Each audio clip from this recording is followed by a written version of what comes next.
আগের পানিটা ফুসকু পা ভেঙে আজ সে অসহায়ত্ব জীবন কাটাচ্ছে।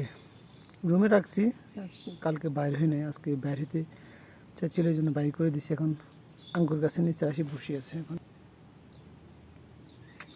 ফুসকু, ও ফুসকু,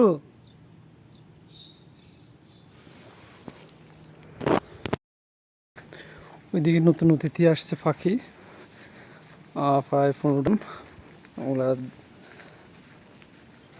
ওরা যত্ন নিতেছি, কথা বলে, আস্তে ধীরে ধীরে কথা বলবে।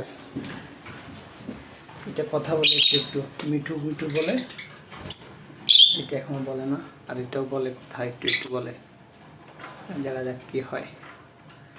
বিলিটার জন্য খুব খারাপ লাগতেছে, অ্যাক্সিডেন্ট হয়ে গেল, পাটা হারিয়ে ফেললো।